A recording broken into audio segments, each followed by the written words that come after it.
Lochdubh can forgive many things except a stain on a name carved in stone. During Remembrance Week, the village had put on its solemn face. Wreaths waited in the kirk porch. Coats smelled faintly of rain and mothballs, and everyone spoke of honour in voices that made disagreement feel almost rude. There would be a silence, of course. There would be tea afterwards in the hall.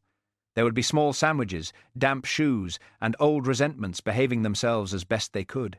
Then a woman from Inverness arrived, with a folder, a polite manner, and a question about the war memorial. One name, she suggested, might not sit quite where Lochdubh had placed it. Hamish Macbeth wanted only a quiet week, and no renewed talk of promotion. Instead, he found himself watching old pride, fresh rain, and one small black smudge that would prove far harder to wash away than anyone expected. Chapter 1. Names in the Rain. The rain over Lochdubh was not heavy enough to be impressive, but it was steady enough to be annoying. It came slanting across the road in fine grey threads, darkening the kirk wall, shining on the wet grass, and gathering in the carved letters of the war memorial until the names looked deeper than usual. The old stone stood near the gate, square-shouldered and patient, with patches of lichen along one side, and a shallow tilt that no committee had ever quite admitted was getting worse. In the kirk porch, the remembrance wreaths leaned against the wall like tired guests waiting to be called in. Red poppies drooped on green wire. A purple wreath for the animals of war rested beside an umbrella stand. Someone had placed a tin of shortbread on the ledge near the hymn books, as if solemn occasions in Lochdubh were not complete until there was something sweet to argue over. By 10 o'clock, the memorial committee was already disagreeing. "The order has always been the order," said Eyelid MacLeod. She stood under a black umbrella, dry from the shoulders up and immaculate everywhere else. Her dark wool coat was buttoned neatly. A silver thistle brooch gleamed on her lapel. Even her grief, Hamish would later think, had probably been folded and stored properly in tissue paper. Eyelid was chair of the memorial committee, secretary of 2 other committees, and a woman who believed most village problems could be solved if people would only read the minutes and stop having feelings in public. Across from her stood Malcolm Grant, known as Malky to those who liked him, and Sergeant Grant to those who wanted to remind him he was no longer one. He had retired years ago, but he still carried himself like a man expecting orders to be wrong. His cap was damp, his old shoulders stiff beneath his coat, and his jaw had the clenched look of a man who had already said too little for too long. "Sometimes the order is wrong," said Malky. Eyelid's smile did not move, but it became less friendly. The names were approved by the parish, the families, and the council. We are not rearranging the dead because you have taken a notion. It is not rearranging the dead to ask who was left out. At that, Jessie Curry stopped pretending to straighten the wreath ribbons. "Who was left out?" she asked. Her sister Nessie, who had been pretending not to listen with twice the concentration, leaned a little closer. "Nobody was left out," said Eyelid. "That is exactly what people say," Nessie observed, "when someone was." Jessie nodded gravely. "Or when someone was put in and should not have been." Eyelid turned her committee smile upon them. It was the kind of smile that could make a person feel underdressed. "Perhaps," she said, "we might all remember where we are." Everyone remembered where they were. That was part of the trouble. The kirkyard lay around them, damp and uneven, its old stones leaning this way and that like people listening in. Beyond the wall, the loch was dull pewter beneath a low sky. Smoke flattened from cottage chimneys. The hills wore cloud around their shoulders. Lochdubh had the subdued look it often had before an official occasion, when every cottage curtain seemed to twitch with civic responsibility. Hamish Macbeth came up the road with his hands in the pockets of his old waterproof and his cap pulled low. He had not meant to get involved. He had been taking Lugs for a walk, though the phrase gave Hamish more credit than he deserved, and Lugs less. The dog had ambled ahead, considered the scene at the kirk gate, and then lain down across it as if appointed by ancient right to keep fools from entering. Lugs was sprawled like an old hearth-rug, head on paws, eyes half closed. Anyone wishing to pass had to step over him, go around him, or negotiate, and Lugs had never been strong on negotiations before lunch. "Are ye guarding the dead, then?" Hamish asked him. Lugs sighed with the deep disappointment of a dog who had seen humanity and found it committee-shaped. Hamish looked toward the memorial. Eyelids' voice had carried almost to the police station, smooth and sharp enough to cut string. Malky's voice had not carried so far, but anger did not need volume when it had been stored properly. "Morning," said Hamish. There was a brief silence. It was not the respectful silence planned for Sunday. It was the other kind, the one that meant everyone had been caught being exactly themselves. Eyelid recovered first. "Hamish, how fortunate. Perhaps you can explain to Mr. Grant that Remembrance preparations are not the proper place for personal grievances." Malky gave a short laugh. "Personal, is it?" Hamish glanced at the memorial. Rainwater clung to the cut names. Some were sharp, some softened by weather. A few lower letters had gathered so much moss that they looked less carved than remembered. "What's the trouble?" he asked. "There is no trouble," said Eyelid too quickly. Hamish looked at her. Then he looked at Malky. Malky nodded toward the stone. "There's to be a woman from Inverness, Heritage Office, coming to check the names before the grant is approved." "A routine visit," said Eyelid. "Aye," said Malky. "Routine visits do not usually make folk take minute books home at night." Eyelid's face coloured, but only faintly. She had too much discipline to blush generously. "I reviewed the records," she said. "As chair, I am entitled to do so." "Reviewed," said Nessie Curry softly. "That is a fine word." "Very tidy," said Jessie. Eyelid ignored them. Hamish noticed the way Malky stood, feet planted, anger forward, but his left arm held close, as if it pained him in the damp. He noticed, too, that Eyelid did not look at the lower part of the memorial if she could help it. Her eyes rested on faces, wreaths, umbrellas, the church door anywhere but the section of stone Malky had indicated. A small car came along the road from the Inverness direction, tyres hissing on wet tarmac. It slowed beside the kirkyard, hesitated, then pulled in near the wall. The woman who stepped out carried no umbrella. She had a leather satchel over one shoulder and a folder tucked beneath her arm. Her dark hair was cut neatly at the jaw. Her shoes were sensible but not yet resigned to Highland mud, and her face had the calm expression of someone who had survived many committees by refusing to hurry. She looked at the memorial first. Then she looked at the people around it. "Good morning," she said. "Dr. Penelope Hart, Inverness Council Heritage Office." Eyelid moved forward at once, switching from defence to welcome so smoothly that only Hamish saw the join. "Dr. Hart. Eyelid MacLeod, Chair of the Lochdubh Memorial Committee. We are very pleased to have you." Malky made a sound that might have been a cough if anyone present had wished to be kind. Penelope Hart did not seem offended. She had the composed courtesy of a woman used to being disliked before she opened her folder. "I am sorry to interrupt preparations," she said. "No interruption at all," said Eyelid. "Everything is quite ready." At this, both Curry sisters looked at the wreaths sagging in the porch. Penelope followed their glance. A small flicker of amusement passed across her face and disappeared before it became rude. Hamish liked her a little for that. She turned to him. "And you are?" "Hamish Macbeth, local police." "Ah, good. I was told you might be helpful." Hamish felt a familiar unease. When anyone from Inverness said he might be helpful, it usually meant he was about to be given responsibility without power and blame without paperwork. "I might be," he said. "Though there are folk would argue." "That will make a change," said Penelope. "Most people argue for their own usefulness." Malky gave another grunt, this one almost approving. Eyelid's smile thinned. "Dr. Hart is here simply to verify the inscription and the associated records for the restoration grant." "Among other things," said Penelope.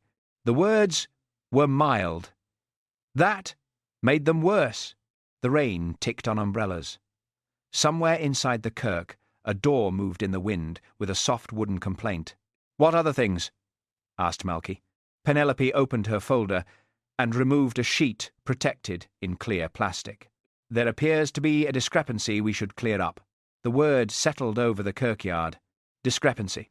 It was one of those official words that sounded harmless until it was standing beside a war memorial. Jessie Curry leaned toward her sister. "That means trouble with better spelling," she whispered. Nessie nodded. "And possibly a grant at risk." Eyelid's fingers tightened around the handle of her umbrella. "These old records are full of tiny errors," she said lightly. "Spellings, initials, dates. Half the difficulty is that people once wrote as if ink were rationed." "That is sometimes true," said Penelope. "But names tend to matter." "Aye," said Malky. "They do." No one answered him. Hamish watched the little silence that followed. It was not empty. It was crowded with things unsaid. Penelope stepped nearer the stone. She did not touch it. Instead, she studied the lower names, head slightly tilted, as if listening to the weathered letters. "I will need to see the original committee minute book," she said. "The parish notes, if available. Any correspondence about the first inscription. And I may take stone rubbings later, especially where the letters have worn." "The minute book is at the village hall," said Eyelid. "Good. Locked away," Eyelid added. Penelope looked at her for one calm second too long. "Even better." Hamish saw Malky's mouth tighten. He saw Nessie and Jessie exchange the sort of look that would become 3 versions of the story by tea-time. He saw Eyelid look, not angry, exactly, but offended, as if history had come to her village without first asking permission. The minister, Mr. McNair, appeared in the kirk doorway with a box of service sheets. He was a thin, kind-looking man whose spectacles were always slipping down his nose, perhaps from long practice at looking sorrowful over other people's behaviour. "Ah," he said, taking in the group. "Dr. Hart, I presume." "That's right. Welcome to Lochdubh." "Thank you." He glanced at Hamish, then at Eyelid, then at Malky, and decided, as ministers often must, to pretend that nothing sharp was happening until it absolutely required prayer. "There'll be tea at the hall after the silence on Sunday," he said. "Everyone will be there, whether they want to be or not," muttered Malky. Eyelid heard him.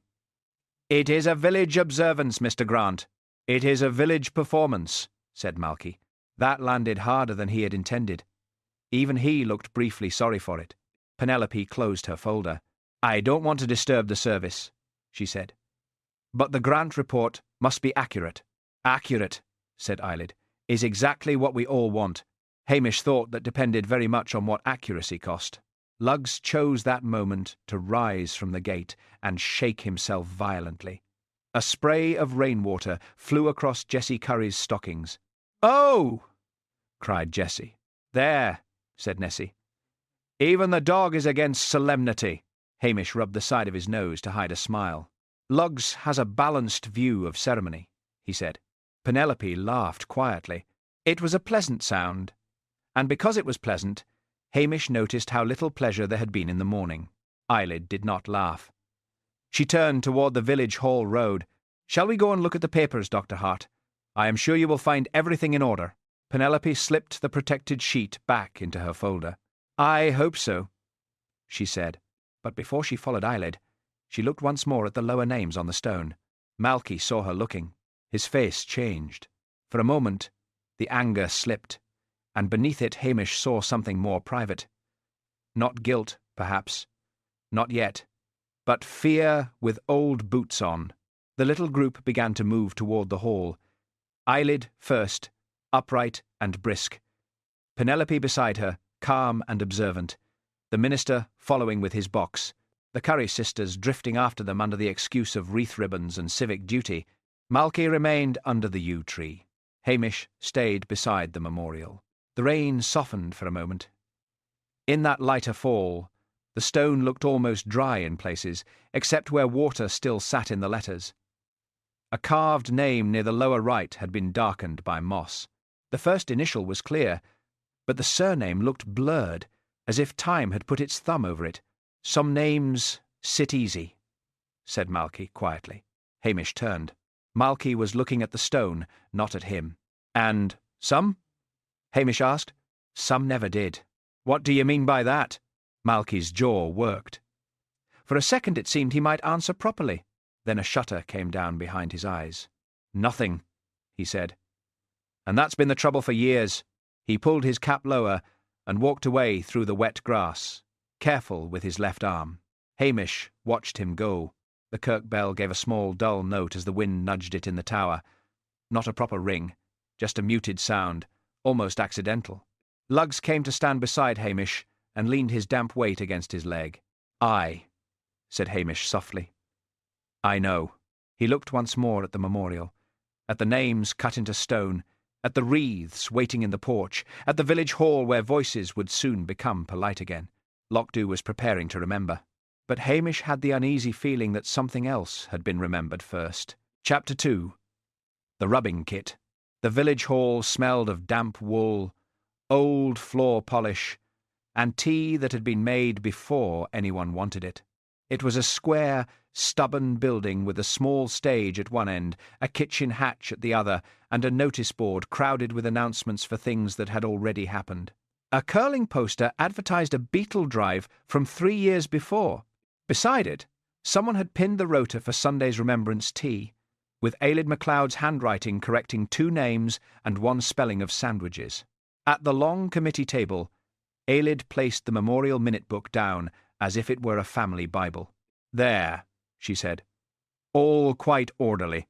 Hamish Macbeth, sitting near the door because it allowed escape, looked at the book and then at Ailid. She had taken off her black gloves but kept them folded beside her, fingers matched neatly together. Even her gloves looked obedient. Dr. Penelope Hart sat opposite her, coat over the back of her chair, folder open, spectacles low on her nose. She did not rush to touch the book. Instead, she looked around the hall, taking in the stage curtains, the stacked chairs, the tea-urn hissing in the corner, and the Curry sisters pretending to sort paper serviettes near the kitchen hatch. Hamish noticed that.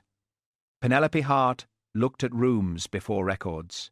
Mr. McNair, the minister, stood with a box of service sheets in his arms.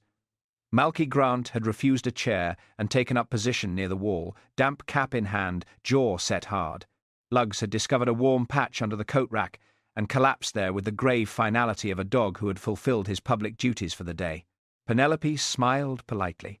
"Thank you, Mrs. MacLeod. I'll be careful with it, I'm sure," said Ailid. "Though some of these pages are fragile, and not every old phrase means what outsiders think it means." "Quite," said Penelope. "That is why I ask questions." The tea-urn clicked. Jessie Curry whispered. "That sounded civil," Nessie whispered back. "Civil is often worse." Ailid opened the minute book. The old pages were yellowed, foxed at the corners, and filled with careful handwriting that changed through the decades. Early entries cramped themselves into small spaces. Later ones grew tidier, as if the village had become more concerned with how it would appear to anyone reading over its shoulder. Penelope turned the pages slowly. For several minutes the only sounds were rain at the windows, paper shifting, and Lugs breathing with theatrical sorrow. Then Penelope stopped. "Here," she said. "This entry mentions an amendment to the lower right panel." Ailid leaned in a fraction too quickly. "That would be repair work. The stone has weathered badly on that side." Penelope tapped the page lightly. "It says, 'Name matter to be left as agreed.'" Malky's hand tightened on his cap. Hamish saw it. So did Penelope. Ailid's voice remained smooth. "There were many discussions after the war. Families were grieving. Memories were confused. I would not hang too much meaning on one phrase." "No," said Penelope. "But I would like to know why the phrase was used." The minister cleared his throat. "There may be parish notes in the kirk cupboard. Not official minutes exactly. More like scraps and correspondence." "Useful scraps are still useful," said Penelope. Ailid gave him a cool look. "Old cupboards are not archives, Minister." Mr. McNair adjusted the box in his arms.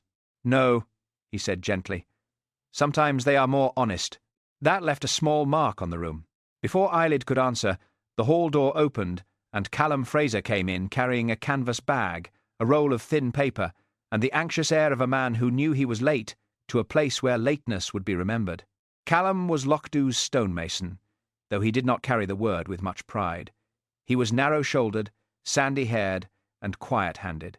He repaired chimneys, lintels, cracked gateposts, and old grave markers for families who wanted permanence but hoped not to pay too much for it. "Sorry," he said. "The rubbing kit was in the shed." "You were asked to bring it at 10, said Eyelid. "It is 10 past. Then you understand the problem." Callum's mouth tightened, but he swallowed whatever answer had come to it. Hamish felt a stir of sympathy. Callum had the look of a man who spent his life needing work from people who enjoyed reminding him of it. Penelope stood. "Thank you for bringing it, Mr. Fraser. May I see?" Callum set the bag on the table and opened it. Inside were sheets of rubbing paper, masking tape, soft brushes, a folded cloth, and several black wax crayons wrapped in paper sleeves. "This is what I use for inscriptions," he said, taking one out. "Softer than pencil. It catches the raised parts without damaging the stone." Penelope took it and turned it in her fingers. One end was worn flat. "May I?" Callum nodded. She laid a scrap of paper over the raised edge of Eyelid's brass stag paperweight and rubbed the crayon across it. The outline of the stag appeared at once, dark and clean. "Good," said Penelope. "That will work." Hamish reached for the crayon when she set it down.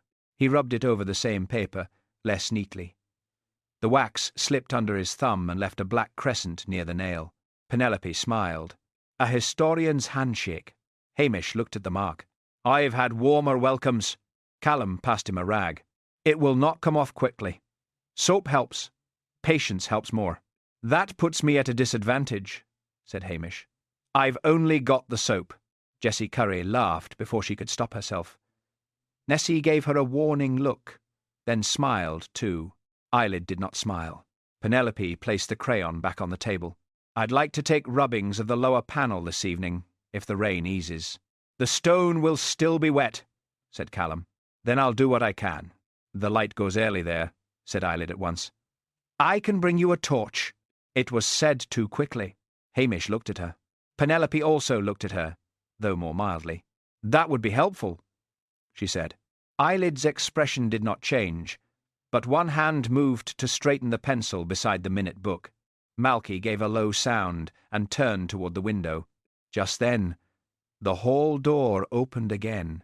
Harder than necessary. Blair came in with rain on his coat, irritation on his face, and a cigarette behind one ear, as if it were part of his uniform. He had the talent of making any room feel smaller and less peaceful by entering it. "What's this, then?" he demanded. "A history lesson? You cannot smoke in here," said Eyelid. "I'm not smoking. I'm carrying." "That is not a legal distinction," said Penelope. Blair stared at her. "And who are you?" "Dr. Penelope Hart, Inverness Council, Heritage Office." "Ah." "The memorial woman, the heritage officer." Blair ignored the correction and turned to Hamish with visible pleasure. "And here's Macbeth, of course. Never far from a wee village fuss." Hamish rubbed at the black mark on his thumb. It did not shift. "It was either this or polish my boots." "Aye. Well, you might want to start. Inverness is talking again." Hamish felt his stomach tighten, though his face stayed mild. "Inverness talks when there's nobody there to stop it." "Promotion," said Blair, enjoying the word. "Some post about community matters. They say you've a gift with people. That proves they've never met people." Blair grinned. "I told them you'd be miserable in Inverness. Desk, tie, proper hours. No wee dog under the coat rack. No hiding in cottages pretending to be useful." Luggs opened one eye, considered Blair, and closed it again. The Curry sisters had stopped sorting serviettes entirely.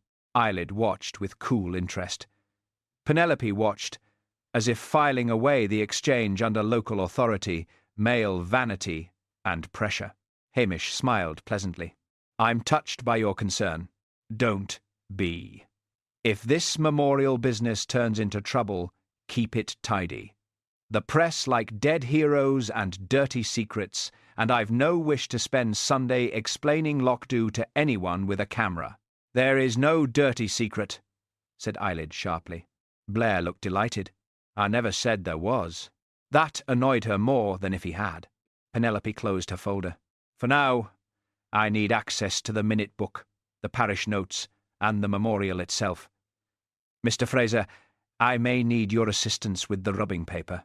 Callum nodded. Aye. I can come by later, Eyelid said. As I mentioned, I can bring a torch. Thank you, said Penelope. Hamish again noticed the speed of the offer, and the way Eyelid seemed suddenly eager to be useful in exactly that place, at exactly that hour. Blair, bored now by records, reached toward a plate of biscuits. Are these for anyone? For Sunday, said Eyelid. He took one. Best check, they're no stale. The tea-urn hissed as if scandalized. Hamish stood. Lugs, sensing movement toward freedom or food, lifted his head. I'll be about, said Hamish.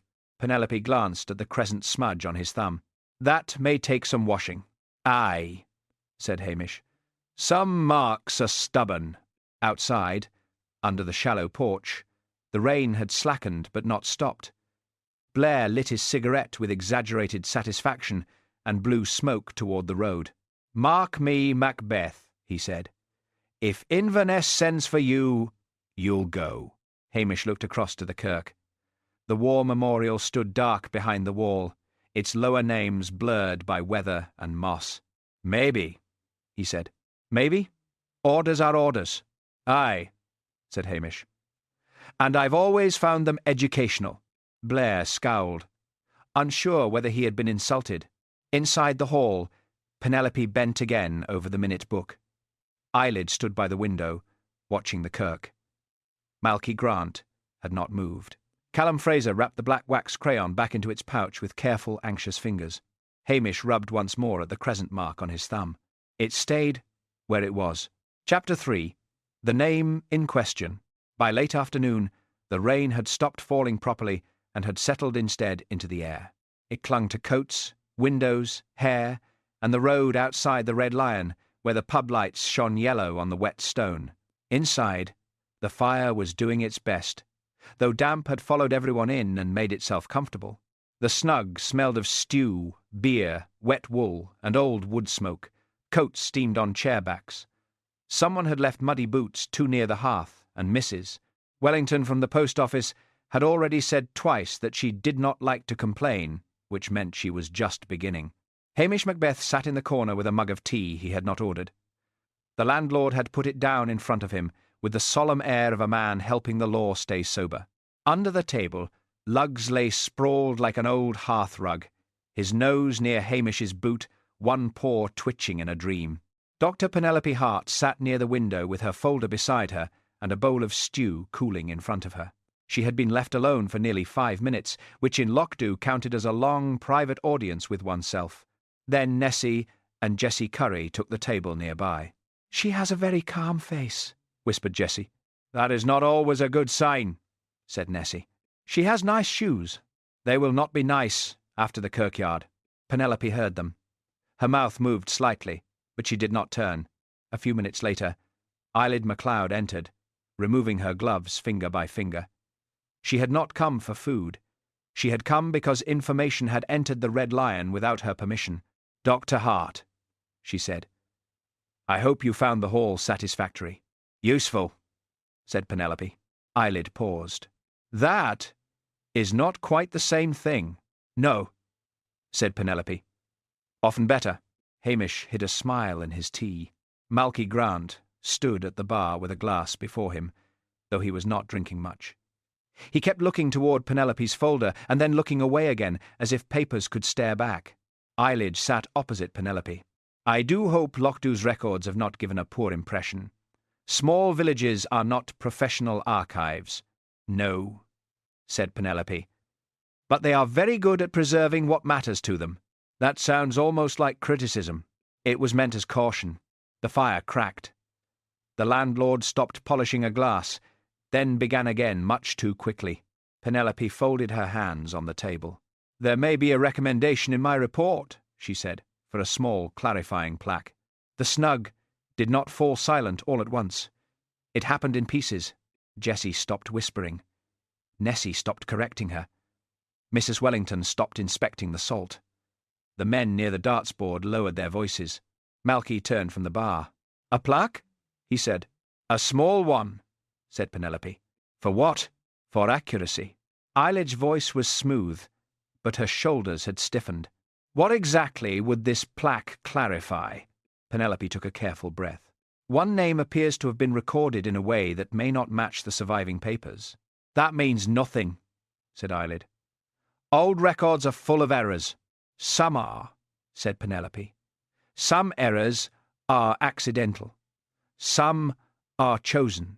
Malky's glass hit the bar harder than he intended. "You come here from Inverness," he said, "with your folder and your clean hands, and now you'll tell us who deserves remembering?" "Malky," said Hamish quietly, but the old man was already moving closer. "There were men who served," said Malky, "and men who didn't. That is not something you tidy up with a wee plaque." "I am not trying to tidy anything," said Penelope. "You are trying to shame the dead." "No," she said. "I am trying not to let the living hide behind them." That landed hard. Eyelid rose half an inch from her chair, then sat again, remembering dignity. "I am sure Dr. Hart is speaking generally," she said. "I am speaking carefully," said Penelope. "There is a difference between careful and kind." "Yes," said Penelope. "There is." Hamish watched the faces around the snug. It interested him who looked angry and who looked frightened. Anger was easy. It gave people something to do with their hands. Fear stayed behind the eyes. Malky was angry, but something bruised sat underneath it. Eyelid was different. She did not look wounded. She looked alert, as if guarding a door no one else was meant to notice. "Which name?" Malky demanded. Penelope did not answer. "Which name?" "This is not the place," said Eyelid. Malky gave a bitter laugh. "This is exactly the place. Folk tell more truth in pubs than they ever put in minutes." A few villagers shifted. The remark had touched more than the memorial committee. Hamish stood slowly. "Malky," he said mildly, "sit down before someone orders you stew out of pity." "I do not want stew." "That is no reason to spoil it for others." A small, nervous laugh moved through the room. Malky looked at Hamish, then at Penelope. For a moment, it seemed he might say something plain and dangerous. Instead, he stepped back. "You leave the dead alone," he said. Penelope's voice softened. "I wish people had." That quietened him more than any rebuke. The landlord, sensing that food might save what manners could not, appeared with a plate of bread. "On the house," he said. "No, it isn't," called his wife from behind the bar. He put it down anyway. The room breathed again, though not easily. Hamish looked at Penelope. "You'll still take the rubbing tonight? If the light holds—" "It will not," said Nessie. "It will pretend to," said Jessie. "Then betray her." Penelope smiled faintly. "I only need a little time," Eyelid said at once. "I can bring the torch." Hamish looked at her. "Aye," he said lightly. "You're very keen on that torch. The kirkyard path is uneven." "So it is. And the lower panel is hard to read." Penelope nodded. "Thank you. 4:30? "That will suit," said Eyelid. Her hands rested neatly on the table, but one thumb rubbed the seam of her glove, again and again. Hamish fired it away. Callum Fraser came in then, shaking rain from his hair. He stopped when he saw the room, as if he had walked into trouble already underway. "I've put the rubbing paper in the van," he said to Penelope. "And the wax." "Thank you, Mr. Fraser." Malky spoke without turning. "Leave it be, Callum." Callum looked at him. "The stone needs recording." "Stones need nothing. Living folk do." That silenced him. Then something hissed near the hearth. Mrs. Wellington squeaked. A scrap of ham slid from a plate. Sonsie had appeared under a chair, low and fierce, eyes bright, one paw pinning the prize. "Sonsie!" said Hamish. "That was not offered." Sonsie looked at him as if offers were a human weakness, seized the ham, and vanished behind the coal scuttle. Penelope blinked. "Is she yours?" "No," said Hamish. "She allows me responsibility without ownership." Jessie leaned toward Nessie. "That cat knows things." "That cat Steals things, said Nessie. In Lochdubh, said Jessie. It can be both. The laugh was small, but it helped. Malky took his cap from the bar and moved toward the door. Hamish called after him. Malky, go home. Get dry. The old man did not turn. Dry does not help old rot. Then he went out into the wet evening. Cold air entered with the open door. Across the road, the kirk wall stood dark against the fading sky. The memorial itself was hidden, but everyone seemed able to see it. Eyelid rose soon after. I'll meet you at the hall door, Dr. Hart. 4:30. Before she reached the door, Penelope spoke. Mrs. MacLeod. Yes? Was there ever a family who objected to the inscription? Eyelid's face changed only a little, but Hamish saw it. Families object to many things, she said. That was not quite my question. No, said Eyelid, but it is my answer. She left. The pub filled again with talk, but now it was lower and more careful. Hamish looked at Penelope. You ask questions as if you expect the answers to bite. They usually do. And this one? Penelope looked through the window at the wet road, the kirk wall, and the failing light. I think, she said, this one already has. Under the table, Luggs sighed and pressed his head against Hamish's boot. Outside, Lochdubh was drawing itself toward dusk. In the kirk porch, the wreaths would be leaning in the half-dark. The lower names on the memorial would be hard to read, and somewhere in the village, someone was already wishing Dr. Penelope Hart had never come looking at them. Chapter 4. The Wet Ladder. Dawn came to Lochdubh grey and reluctant. The rain had stopped in the night, but it had left the kirkyard soaked through. Grass bent under beads of water. The yews dripped steadily. The old stones looked darker than usual, as if they had been listening too closely to something unpleasant. Hamish Macbeth was in his kitchen when the telephone rang. He had been trying to coax the kettle into boiling without tripping the fuse. Luggs lay beside the stove, sprawled like an old hearth-rug, watching him with the deep disappointment of a dog who expected nothing from human invention. Hamish picked up the receiver. It was Mr. McNair, the minister. Hamish, he said, his voice thin. Could you come to the kirkyard? Hamish stood still. What is it? There's someone by the memorial. Ah, Powsey. I think it's Dr. Hart. Hamish was out of the cottage in less than a minute. The village was barely awake. Smoke lifted from one chimney. The road was black with wet. A milk crate stood outside Patel's shop, untouched. Luggs followed without complaint, which told Hamish the dog understood this was not an ordinary walk. Mr. McNair waited at the kirk gate, pale and damp, one hand gripping the iron rail. She's there, he said. Hamish stepped past him, into the kirkyard. Dr. Penelope Hart lay near the lower side of the war memorial, turned slightly toward the stone, as if she had fallen while trying to read it. Torn rubbing paper clung to the wet grass. A small aluminium step-ladder lay on its side a few feet away. There was no spectacle. That made it worse. Only a woman who had been alive yesterday, calm and careful over her folder, now terribly still in a place built for remembering the dead. Hamish removed his cap. Behind him, Mr. McNair whispered something that might have been a prayer. Luggs came only as far as the path. He sat down heavily, ears low. Hamish crouched near the ladder, without touching it. The ground was wet, but not badly churned. One rung faced upward. Rain had washed it, but not completely. When Hamish leaned closer, he caught a faint, sharp smell. Not mud, not rain, lichen remover. He looked at the memorial. On the lower right panel, where the names had weathered, a piece of rubbing paper had been taped and then pulled loose. A black wax mark remained on the stone, not a clean rubbing line, but a curved smear. A crescent. Hamish glanced at his own thumb. Yesterday's smudge from the crayon had faded, but not vanished.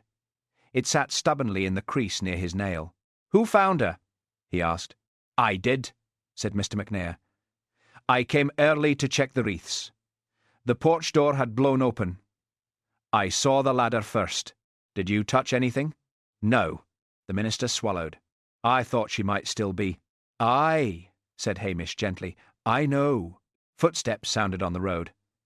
A village never woke quickly for joy, but it woke fast for trouble. Eyelid MacLeod arrived first, coat buttoned wrong, hair not quite pinned. She stopped at the gate. Oh, dear God! It was the proper thing to say. Still, Hamish watched her eyes. They went to Penelope, then to the ladder, then to the lower names on the memorial. Only after that did they return to the body. "Stay there," said Hamish. "Do not come in. I was with her yesterday," said Eyelid. "I brought the torch." "What time?" 4:30. "As arranged. And after that?" "She worked for a short while. Callum helped with the paper. I held the torch, then I left." "Before Dr. Hart?" "Yes. She said she wanted a few minutes alone." Callum Fraser came next, breathless and pale. "I heard." Then he saw Penelope and stopped. His face seemed to fold in on itself. "I left her here," he said. Hamish looked at him. "When?" "Just after 5. Maybe 10 past. She said she had enough for the moment." I packed some of the paper and took the kit back to the van. "The wax too?" Callum blinked. "Aye, I think so." "You think so?" "It was getting dark." "I was cold," Eyelid said sharply. "This is hardly the time to badger him." Hamish did not look at her. "It is exactly the time to remember things." A car came too fast along the wet road and stopped badly by the kirkyard wall. Blair got out already angry. He had rain on his coat, a cigarette in his mouth, and another behind his ear, as if he had prepared for annoyance in advance. "What have we got?" he demanded. "A dead woman," said Hamish. "And a wet kirkyard full of evidence, if you keep stamping about." Blair stopped, mostly because he nearly slipped. He looked at Penelope. Then at the ladder. "Accident," he said. "Wet rung. Fell off. Hit her head." Hamish said nothing. Blair blew smoke aside. Not far enough to count as manners. "Councilwoman comes nosing around old stones in the rain, climbs a ladder, slips. There's your report." "She was working on the lower panel," said Hamish. "So?" "The lower panel is waist height." Blair scowled. "Maybe she climbed to check the top. The rubbing paper is on the lower side." Blair glanced at it, irritated by the inconvenience of facts. Then Nessie and Jessie Curry appeared near the wall, wrapped in dark coats, both pretending they had not hurried. "Is she dead?" whispered Jessie. "No, Jessie," said Nessie. "She is lying in the kirkyard for the fresh air." "Go home," said Hamish. They did not. Blair heard them and straightened, suddenly aware of an audience. "Nobody touches anything," he barked. "This may be suspicious." Hamish looked at him. 2 minutes ago it was an accident. That was before I heard there was village trouble over names. You heard that already?" Blair smiled. "Macbeth, in this place, gossip moves faster than police." He turned and saw Malky Grant standing by the road. The old soldier had arrived silently. His cap was in his hand. His face was grey. "You?" said Blair. Malky looked at him. "You had a public row with her yesterday." "So did half the village, in its way," said Malky. "You threatened her." "I told her to leave the dead alone." "That'll do." Hamish saw Malky's left hand tremble. "You were near the kirkyard last night?" Blair demanded. Malky did not answer at once. "I walked by." "When?" "After 5. Convenient." Malky's face hardened. "I did not touch her." "No one said you did," said Hamish. Blair gave a sewer grin. "I was getting there." Hamish rose and looked again at the scene. The ladder had no reason to be there if Penelope had been working on the lower names. The rung smelled faintly of lichen remover. Her folder was missing. The rubbing paper was torn. And on the wet stone, beside the disputed lower panel, the black wax had left a small crescent mark. Yesterday, on his thumb, it had been almost funny. This morning, it looked deliberate. Blair began giving orders toward the road, loud enough for the Curry sisters and anyone behind a curtain to hear. Eyelid stood at the gate, hands clasped too tightly. Callum stared at the ladder as if it had betrayed him. Malky looked not at Penelope Hart, but at the names carved into the stone.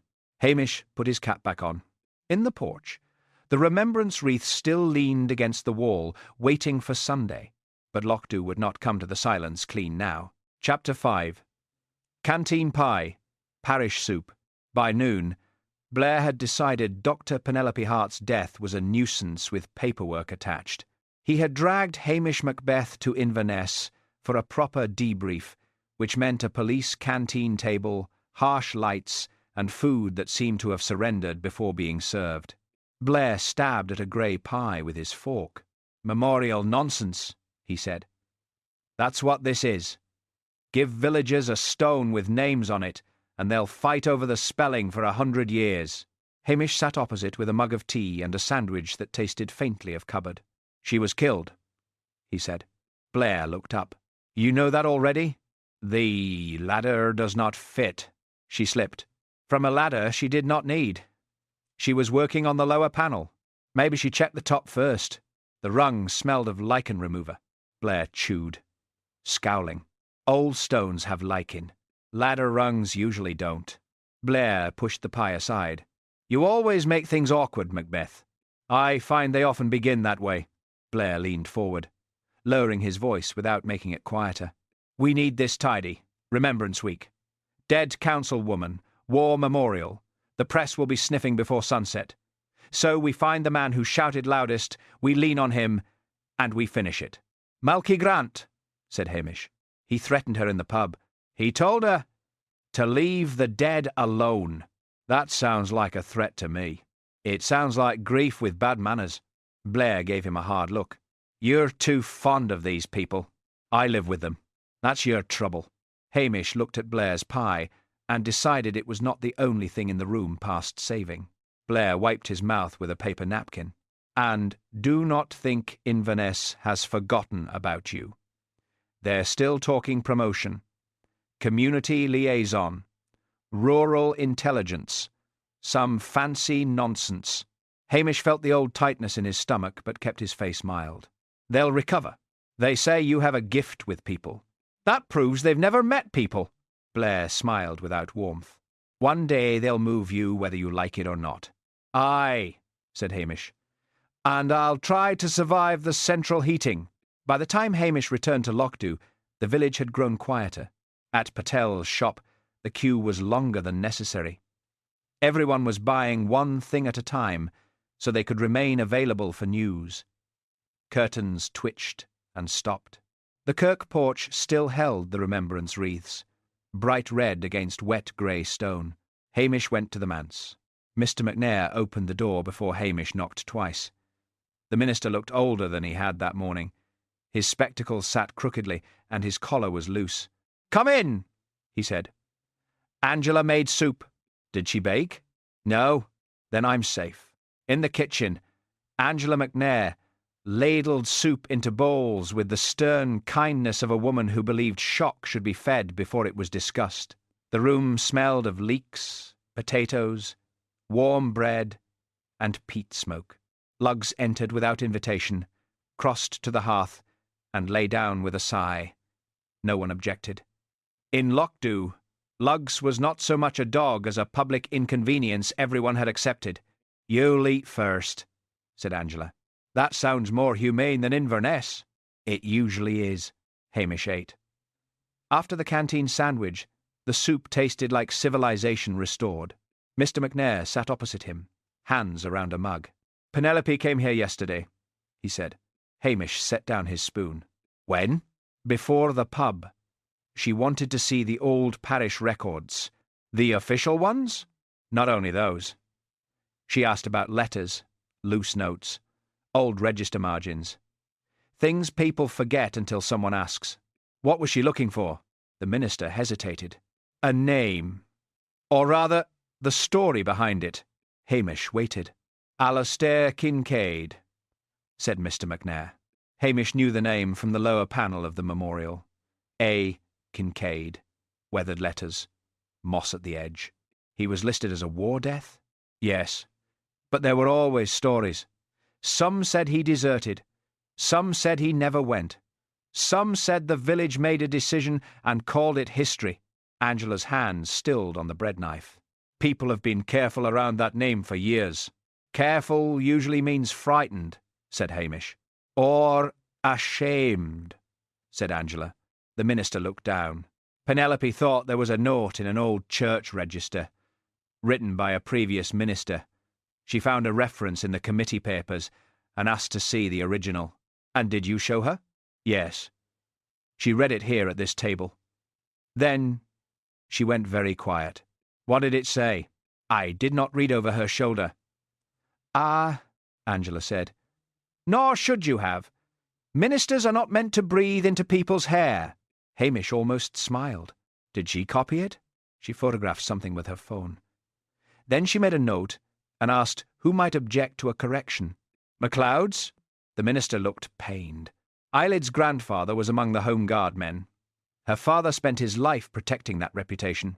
And she has inherited the job. So it seems.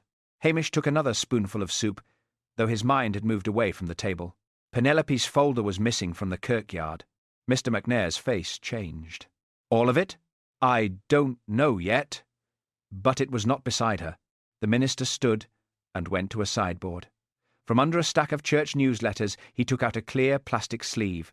She left this behind yesterday. I meant to return it. Hamish took it. Inside was a photocopy from the Memorial Committee minute book. At the top, in Penelope's neat handwriting, were the words, Check witness page name removed. Hamish read it twice. What witness page? I don't know, said Mr. McNair. But she asked whether any old loose pages were missing from the parish file. And were they? One envelope felt thinner than its label promised. Angela sat down slowly. Paper only goes missing when paper can speak. Hamish looked at the note again. Who had access? I have a key to the kirk cupboard. Eilid has one for committee work. Callum had one during repairs, but returned it, and the hall's spare keys hang in the kitchen cupboard, which everyone admits is foolish, but no one wants a meeting about. Hamish folded the sleeve carefully. So Penelope found something yesterday. Something old enough to be buried, but not dead enough to stay quiet. Outside, a gull cried over the loch. By the hearth, lugs snored peacefully, unmoved by human attempts to make lies respectable. Mr. McNair said, Do you think Malky killed her? Hamish thought of the old soldier's anger, his shaking hand, and the way he had looked at the stone instead of the body. I think Malky knows something. That is not the same thing. No, said Hamish. It very rarely is. Angela pushed the bread toward him. In villages, she said. Nearly everyone knows something. The trouble starts when the knowing becomes heavier than the telling. Hamish looked through the kitchen window toward the kirk wall. The memorial names were hidden from here, but not far enough. Chapter 6. Wreath tags and polite lies. By the following morning, Lochdubh had learned how to speak more softly. It was not respect. Not exactly. It was caution. People lowered their voices in Patel's shop, then raised them the moment they stepped outside. Curtains moved in pairs. At the Red Lion, the landlord said nothing official, which meant he repeated everything unofficially with improvements. The kirk porch had become the centre of the village without asking for the honour. Hamish Macbeth found Eilid MacLeod there just after 10, arranging wreaths as if tidying could protect the dead from gossip. The air smelled of wet greenery, cold stone, and old hymn books. The wreath cards fluttered whenever the wind found its way through the porch door. Lugs had settled on the path outside, sprawled like an old hearth rug, making anyone entering the kirk step over him with appropriate humility. Eilid looked up as Hamish came in. Hamish, I hope you are not here to disturb the arrangements. I find arrangements usually disturb themselves. She did not smile. Her gloves were back on. Black leather, neat at the wrist. She held a wreath tag between finger and thumb, reading it with the intensity of a solicitor reviewing a will. This one says MacLeod instead of MacLeod, she said. Careless. Grief's no always good at spelling. Respect requires accuracy. Aye, said Hamish. So I've heard. She looked at him sharply, but he had already turned to the wreaths. There were many of them. Some were formal, with printed cards and stiff ribbons. Some were small and homemade. One had a child's uneven handwriting, "For Grandad's Grandad." Another read, "To all who never came home." Hamish lifted one tag gently. "For Alastair Kincaid. From those who remember." He looked at the handwriting. "Not eyelids. Not the minister's. Older hand, perhaps." Trembling a little, Eyelid's voice came too quickly. "That wreath was left anonymously. I didn't ask. It appears every year. Usually after dark. I have suggested several times that anonymous tributes create confusion. Maybe they create comfort. Comfort should not be untidy." Hamish let the tag fall back against the wreath. From the kirk door, Mr. McNair appeared with a box of service sheets. "Comfort is often untidy, Mrs. MacLeod." Eyelid's mouth tightened. "Minister, the programme still lists the silence before the second hymn. It should be after." "I thought we agreed before." "You agreed before. The committee corrected it after." "The committee?" said Hamish. "Sounds a busy creature." Mr. McNair gave a tired smile. Eyelid ignored both of them. Outside, Jessie and Nessie Curry arrived with a basket of folded ribbons. They stepped over Lugs, who opened one eye in mild accusation. "He knows," said Jessie. "He knows nothing," said Nessie. "That is his strength." The sisters came into the porch, and immediately pretended not to notice the Kincaid wreath. Hamish noticed them. Not noticing. "Fine morning," he said. "It is not raining," said Nessie. "That is as far as I will go." Jessie leaned toward Hamish. "They say Blair is set on Malky." "Who says?" "Everyone."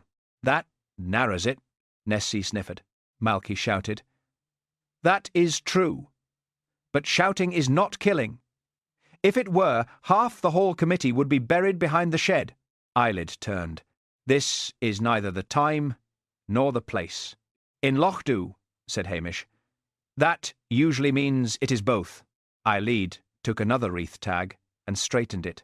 The tag read, "With honour, from the MacLeod family." Her hand lingered over it. "Did Dr. Hart ask you about Alastair Kincaid?" Hamish said. The porch seemed to grow colder. Eyelid did not turn at once. "She asked many things. That was not my question. She asked about a name whose records were confused. Alastair Kincaid's name." Eyelid placed the tag carefully among the poppies. "That family has always encouraged confusion." Nessie Curry made a small noise. Hamish glanced at her. "Something to add?" "No," said Nessie. "Yes," said Jessie at the same time. Nessie glared at her sister. Jessie blushed. "Only that our mother used to say old Mrs. Kincaid never came to the service. She stood by the wall after everyone left." Eyelid's voice sharpened. "Village tales grow legs.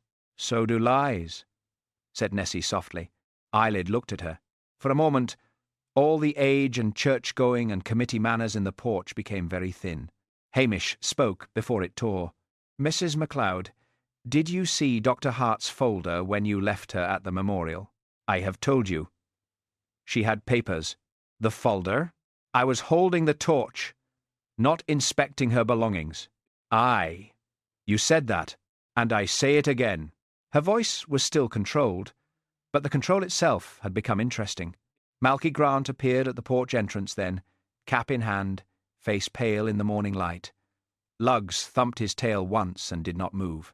Malky looked at the wreaths. "I came to check mine was there," Eyelid said. "All official wreaths are accounted for. Mine is not official." Hamish watched him cross to a plain wreath tied with dark ribbon. The card was small. For those remembered wrongly, Malky's hand trembled as he touched it. "Yours?" asked Hamish. Malky did not answer quickly. "Aye." Eyelid drew herself up. "That is inappropriate. So was a good deal else. You are making Sunday into a protest." "No," said Malky. "I am making it less of a lie." Jessie Curry looked as if she might cry. Nessie took her arm. "Not roughly," Hamish said. "Malky, who told you about Alastair Kincaid?" Malky's eyes shifted. "Nobody. That's A crowded nobody in this village. The old soldier rubbed his left shoulder. My father knew things. Men did then. They drank them down and called it duty. What things? Malky looked toward Eyelid. She did not look away. Ask the ones whose fathers did the teaching, he said. Eyelid's face went white with anger. If you have an accusation, make it plainly. Malky laughed once. Plainly? Your lot never did. Your lot? Said Hamish mildly. Malky turned away. Eyelid answered for him. He means old families. People who kept this village together. Hamish looked at her. Not the Kincaids. She went very still. I did not say that name. No, said Hamish. You're careful not to. The porch fell quiet. There it was. Not proof, not guilt, but avoidance. A neat little hole where a surname should have been. Eyelid picked up the miswritten MacLeod tag again. This spelling is wrong, she said. Aye, said Hamish. But I'm thinking that's not the wrong name troubling you. For once, Eyelid had no immediate answer. Outside, the wind lifted the wreath cards. They fluttered and tapped against the poppies like small, nervous hands. Mr. McNair lowered his box of service sheets. We should remember, he said quietly, that this is still a place of prayer. Aye, said Hamish. He looked at the tags. Honour, sacrifice, remembrance, pride. Words, carefully written, tied with ribbon, kept dry under the porch. Then he looked at the anonymous wreath for Alastair Kincaid. From those who remember. Someone in Lochdubh had remembered for years. Someone else had spent just as long wishing they would stop. Chapter 7. Hamish's Big Mistake. Patel's shop was warm, crowded, and pretending not to be a courtroom. The bell above the door rang every few minutes. People came in for milk, stamps, onions, batteries, and the chance to hear something they could later claim not to have heard. Outside, drizzle striped the window. Inside, the air smelled of tea bags, paraffin, damp coats, and the sweet jars Mr. Patel still kept for children and old men with excuses. Hamish Macbeth stood near the tins of soup, waiting for Mrs. Patel to find the right change for a woman who had clearly forgotten what she had bought in the excitement of being present. Lugs lay by the radiator, sprawled like an old hearth-rug, his nose beside a box of dog biscuits he had not paid for but considered morally available. Callum Fraser came in quietly. That was the first mistake. In Lochdubh, quietness after a death looked like guilt to people who preferred guilt in others. Callum removed his cap and went toward the counter. "Morning," he said. No one answered at once. Then Mr. Patel said, "Morning, Callum," with deliberate kindness, which made the silence around it worse. Callum bought bread, milk, and a packet of nails. The nails were a poor choice. Hamish saw 3 people notice them, as if Callum had asked for rope and a shovel. When Callum turned to leave, Hamish followed him out under the small awning. "Callum," the stonemason stopped. His face was grey with tiredness. "If it is about the ladder, I told you everything. I know. I did not leave it there. I know that too." Callum looked at him with sudden hope, and Hamish felt the danger of being believed. "I need you to think carefully," said Hamish. "That smell on the rung. Lichen remover. Who uses it?" Callum swallowed. "Anyone who cleans stone. Me. Church volunteers sometimes. Eyelid asked me last month what brand would lift moss without scarring old granite. Did she buy any? I don't know." Hamish glanced through the shop window. The Curry sisters were inside by the postcards, not looking at them with such effort that it was impossible not to notice. "Listen," he said, lowering his voice. "Do not mention the smell yet." Callum stiffened. "Why?" "Because if Blair hears it before I know who had access, he'll turn the village upside down and shake the wrong person first." "You mean me?" "I mean anyone near the stone, including you." Callum's mouth tightened. "So I say nothing. And everyone thinks I am hiding something. For a day, maybe less. That is easy for you to say." Hamish knew it was not easy at all. "I'm trying to keep Blair from using you as a shortcut." Callum looked away toward the Kirk Road. "My work is already thin. People do not ask a suspected man to mend their chimney. You're not suspected by me. That is not the same as being safe. Inside the shop, Jessie Curry had moved closer to the window. Nessie was holding a packet of custard creams upside down. Hamish should have stopped there. Instead, because he was tired and worried and too used to handling Lochdubh by instinct, he said the worst possible thing. "Just keep quiet about the lichen remover until I tell you." Callum stared at him. Through the glass, Jessie's mouth opened. Nessie grabbed her arm. Hamish saw them too late. By lunchtime, Lochdubh knew that Callum Fraser was hiding something about the ladder, and Hamish Macbeth had told him to keep quiet. By 12:30, the story had improved. Callum had put something on the ladder. Hamish knew. Aelid had seen papers. Malky had threatened Penelope. The Curry sisters denied responsibility for the speed of transmission while supplying corrections to anyone who had the details wrong. At 1 o'clock, Callum's first customer cancelled. By 2, Mrs. McLennan decided her cracked doorstep could wait. By 3, Tommel Castle Hotel informed Callum that the garden wall repair was postponed until matters were clearer, which was hotel language for until you were no longer socially poisonous. Hamish heard it all in fragments. At the shop, at the road, at the Kirk gate. Each version made him angrier, mostly with himself. He found Callum later outside his shed, putting tools away that did not need putting away. The canvas rubbing bag lay on a bench. His hands moved carefully, but his face was tight. "I tried to stop it," said Hamish. Callum did not look up. "You started it." "Are ye?" That made Callum glance at him. Hamish did not defend himself. "There was no point.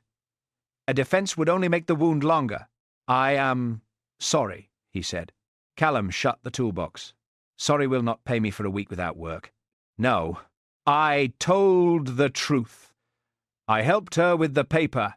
I packed the kit. I left. Now folk cross the road from me." Hamish looked toward the village, where smoke rose gently from chimneys full of people pretending kindness was their main quality. "Folk are frightened. Frightened folk still spend money somewhere else." The words had no self-pity in them. That made them harder to hear. Before Hamish could answer, Blair's car came up the road too fast and stopped in a spray of wet gravel. Blair got out, red-faced and delighted. "Well, well. A private conference with the stonemason." Again, Hamish turned. "Careful. You'll wear out the word again." Blair ignored him. "I hear you told a witness to keep quiet about evidence." Callum went still. Hamish said, "I told him not to feed gossip before facts were checked." "That's not your job." "It should be someone's." Blair stepped closer. "You are tampering with a witness." "No. You are protecting a pet villager." "No. You are forgetting you are police, not the village's wet nurse." Hamish's face remained mild, but his voice cooled. "Mind yourself, Blair." Blair smiled, pleased to have touched something. "There it is. The great Hamish Macbeth, friend to every crofter, mason, gossip, drunk, and stray dog from here to Sutherland. Inverness will love that. Community matters, they said. Gift with people." He leaned in. "Maybe I should tell them your gift includes coaching witnesses." Callum spoke, low and strained. "He did not coach me." Blair turned on him. "You keep your mouth shut until I ask you to open it." Hamish moved one step. "Not much. Enough." His Highland lilt was still there, but it had thinned to wire. "You'll not bully him to make yourself feel clever." For a moment, even Blair heard the edge. Then he laughed too loudly. "Promotion will be the making of you, Macbeth. A desk in Inverness. No villagers to hide behind." Hamish looked at Callum's closed toolbox, the unused tools, the rubbing bag, and the man whose name was being dirtied because Hamish had tried to spare him. "Aye," he said softly. "Maybe." Blair blinked, surprised not to be fought.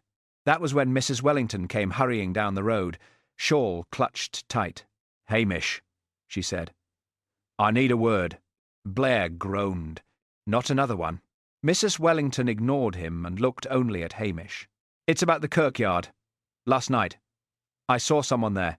Hamish straightened. "Who?" Her eyes flicked to Blair, then to Callum, then toward the village. Her courage failed visibly. "I shouldn't have come." "Mrs. Wellington," said Hamish gently, but she stepped back. "No, not now. I will not be the next person everyone talks about." She turned and hurried away before he could stop her. Hamish watched her go, feeling the day close around him. Blair laughed once. "Well done, Macbeth. Your village trust is working beautifully."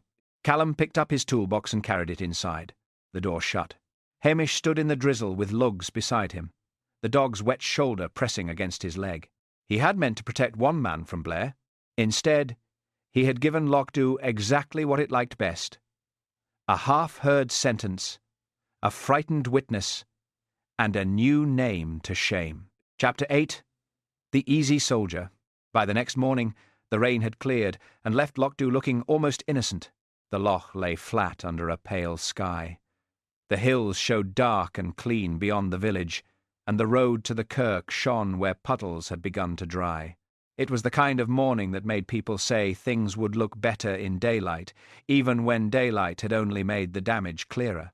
Malky Grant was standing on the loch road when Hamish found him. He had his coat collar turned up, and a cigarette between two fingers, though he had told the whole village last winter that he had given them up for good. Smoke drifted sideways in the cold air. His left arm rested close against his body, as it often did when the damp got into his shoulder. Lugs came with Hamish, and immediately sat down in a patch of weak sun, sprawled like an old hearth-rug that had chosen the road as its sitting-room. "Malky," said Hamish. The old soldier did not turn. "If you've come to ask if I killed her, Blair's beaten you to it. I came to ask what you saw. That is worse." "Usually." Malky gave a dry little laugh, but there was no pleasure in it. Across the road, two women slowed with shopping baskets, saw Hamish and Malky together, and walked on more slowly than before. Lochdubh was pretending not to watch again. It was getting very good at it. "Blair says you were near the kirkyard after 5, Hamish said. "I walked by." "Why?" Malky took a drag on the cigarette. "To see if she'd gone." "Dr. Hart?" "Ah, yeah. And had she?" "No." "What was she doing?" "Standing by the stone, looking at the lower names." "Alone?" Malky hesitated. "From where I was, aye." Hamish watched him carefully. "Did you speak to her?" "No." "That took restraint." Malky's mouth tightened. "I know what folk think of me. Angry old soldier. Shouting about honour in the pub. Easy enough, is it not?" "It's easy," said Hamish. "That's why I'm suspicious of it." For the first time, Malky turned to look at him. His eyes were red-rimmed. Whether from smoke, poor sleep, or something older, Hamish could not tell. "I did not harm that woman. I know you did not push her from the ladder." Malky looked away again. "You sound very sure." "The ladder does not suit the work she was doing. And you do not suit the ladder." What does that mean?" Hamish nodded toward his left arm. "You guard that shoulder. You have for years. You would not steady a ladder with one hand and manage a struggling woman with the other." Malky's face darkened. "Careful, Hamish. I am being careful." "No. You are being kind. It is nearly as insulting." Hamish let that sit between them. Then he said, "Your boots were clean." Malky glanced down. "They are not clean. They are muddy from the road, not wax-marked from the rubbing paper. Whoever handled that kit left traces. Callum had them. Penelope had them. I had one on my thumb. You did not."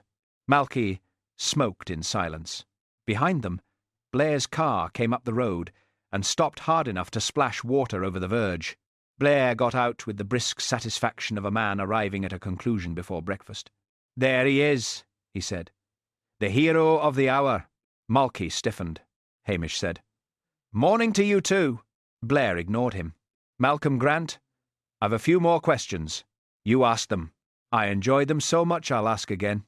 Malky flicked his cigarette into the road. "I told you. I walked by. I did not go in.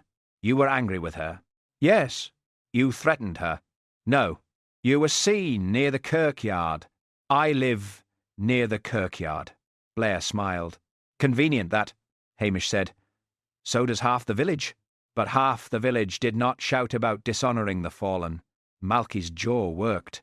She was going to put shame on a dead man. "On which dead man?" asked Hamish. Malky looked at him too quickly. There it was again. The name under the name. "Alasdair Kincaid?" Hamish said. Blair turned. "Who?" Malky's face closed. "I have nothing more to say." Blair stepped closer. "That sounds like guilt." "It sounds like sense," said Hamish. Blair rounded on him. "You are very keen to protect him. I am keen on facts." "Facts?" Blair barked a laugh. "He had motive, temper, opportunity, and a bad shoulder, clean boots, and no trace of wax." Blair scowled. "Wax?" Hamish regretted the word as soon as it left him. Blair's eyes narrowed with pleasure. "What wax?" Malky looked from one man to the other. Hamish said, "From the rubbing kit. It marks easily." Blair smiled slowly. "And you kept that quiet?" "I was checking it." "You were hiding it." "No. You and your pet villagers," said Blair. "First the mason, now the soldier." Malky moved then, not toward Blair, but away from him, as if disgusted with the whole performance. "Arrest me if you like," he said. "It would make the village feel clean." Blair seized on it. "Would it now?" "Aye," said Malky. "A temper did it. Easy story. Folk can go to their tea after the silence and say justice is served between sandwiches." Hamish heard the bitterness under the words. Not fear, bitterness. Blair did not hear the difference. He only heard a statement useful to himself. "You admit the village thinks you could have done it." "The village thinks whatever saves it thinking harder." That was too true to be popular. By lunchtime, Blair had made Malky the centre of the case. He did not arrest him yet. Blair preferred suspicion when it could be paraded. He questioned him loudly enough that 3 people outside Patel's shop heard the best parts. He asked after his military record, his temper, his movements, his quarrel with Penelope, and whether he believed certain names should be protected at any cost. By 2 o'clock, Lochdubh had arranged itself around the convenient answer. Malky had shouted. Malky had been seen near the kirk. Malky had old grief. Malky had a soldier's pride. It fitted beautifully, as long as no one looked too closely. Hamish looked too closely. He went back to the kirk path in the clearing light, and stood where Malky said he had stood. From there, the lower panel of the memorial was visible, but the base of the ladder would have been hidden by the yew trunk. Malky could have seen Penelope standing there. He could not have seen her fall clearly. Yet when Blair had pressed him earlier, Malky had said, almost without thinking, "She fell," after the wind changed. Hamish had not challenged him then. Now he stood under the yew and listened. The wind came along the loch, turned at the kirk wall, and pushed through the porch.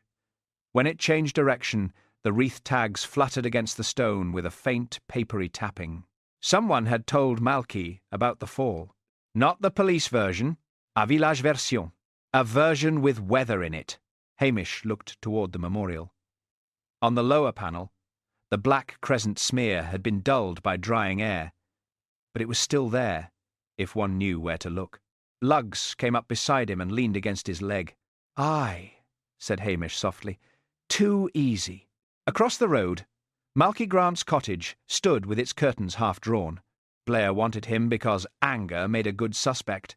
The village wanted him because one guilty man would save everyone else from memory. But Hamish Macbeth had lived in Lochdubh too long to trust any answer that made people feel comfortable so quickly. Chapter 9. The Minute Book. The village hall cupboard had a smell of dust, damp paper, and old decisions.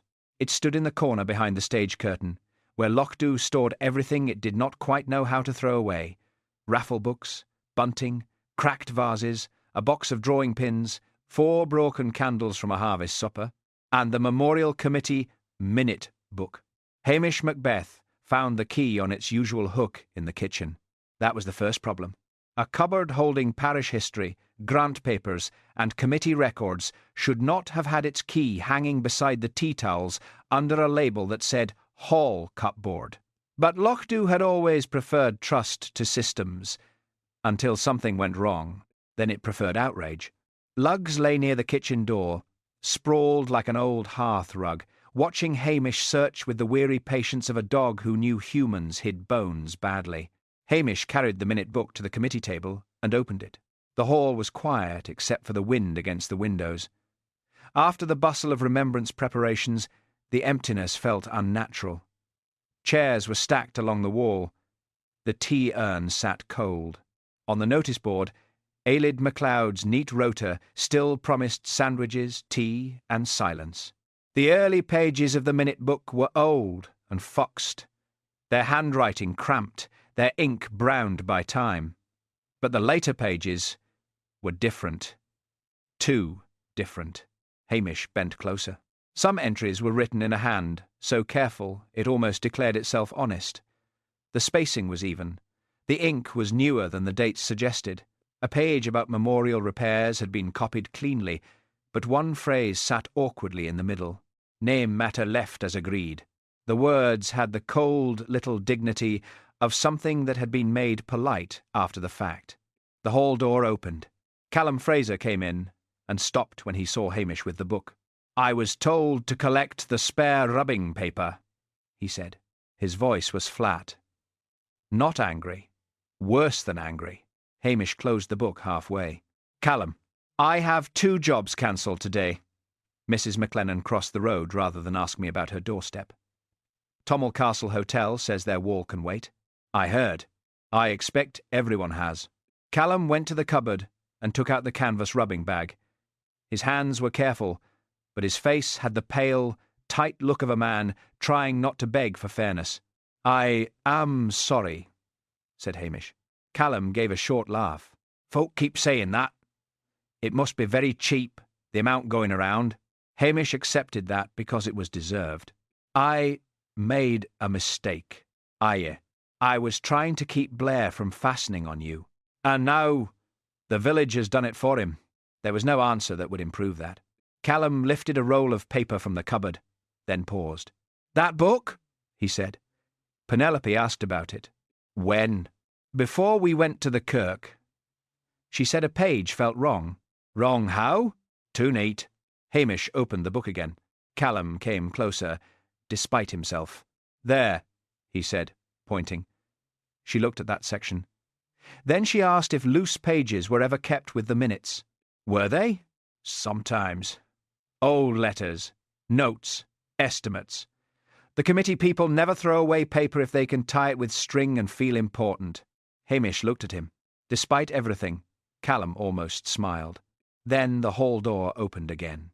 Aelid MacLeod entered with a basket of clean cloths over one arm. She stopped when she saw the minute book open. "Hamish," she said, "are you now investigating cupboards?" "Aye." "They're less talkative than people, but sometimes more useful." Her eyes went to Callum. "I did not know you were here, Mr. Fraser." "I came for paper." "So I see." It was only 3 words, but they carried enough frost to chill the hall.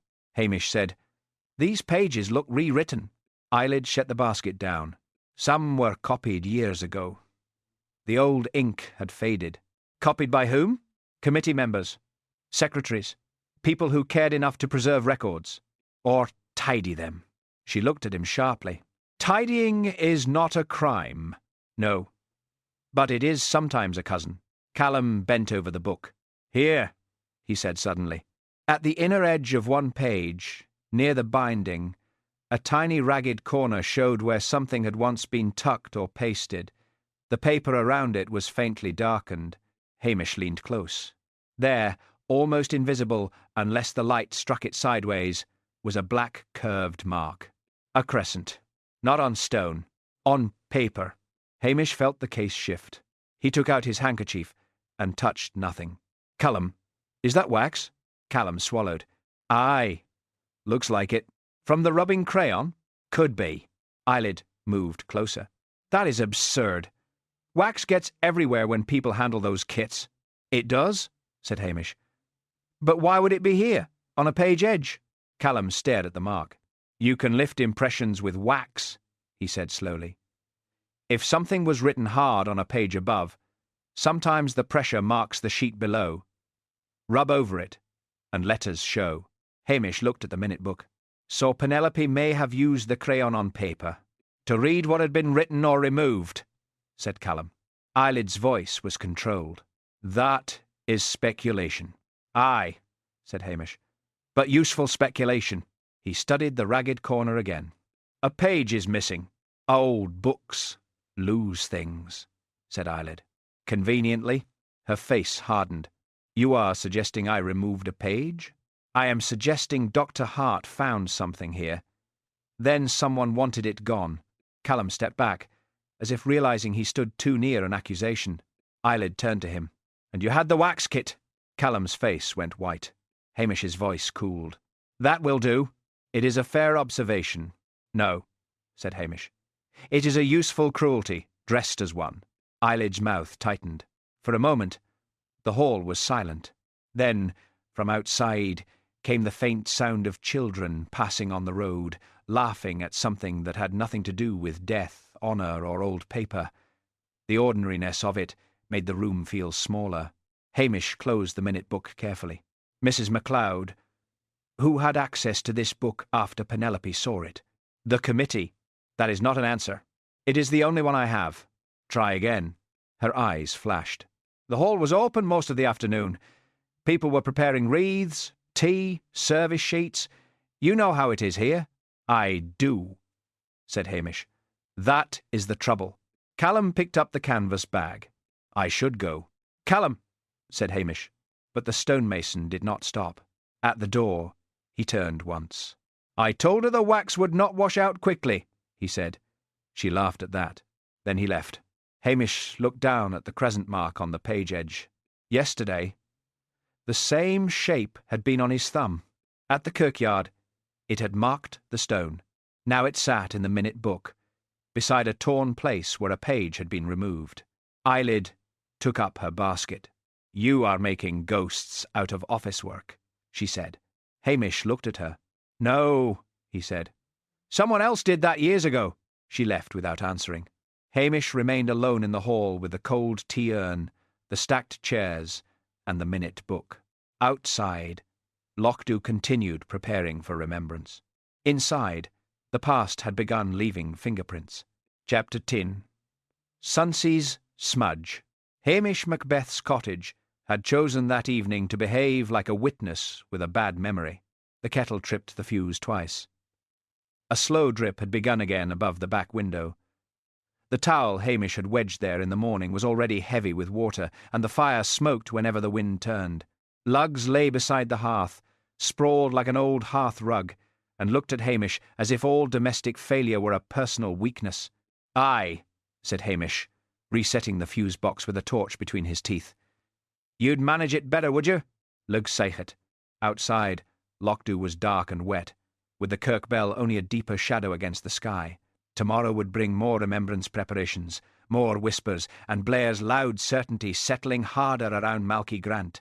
The village wanted a culprit it could understand. A furious old soldier was easier than a tidy woman with a careful voice, or a whole community that had learned not to speak.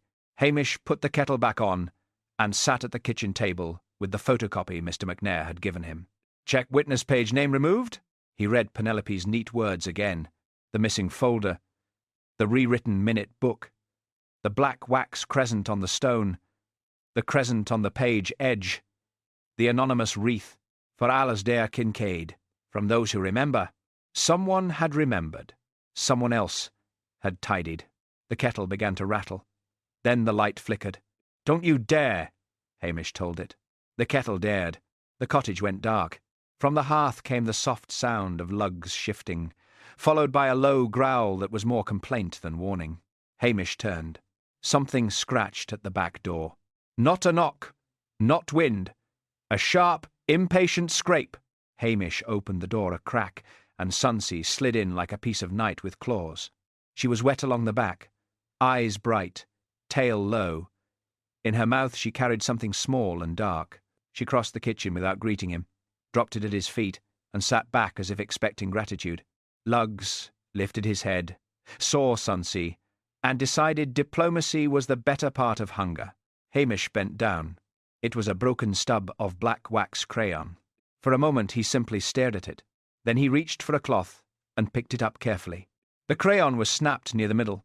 One end was dirty with grit and old paper fibres. Something pale clung to the wax. A tiny strip of paper, folded against the softened black edge. "Sonsie," Hamish said softly.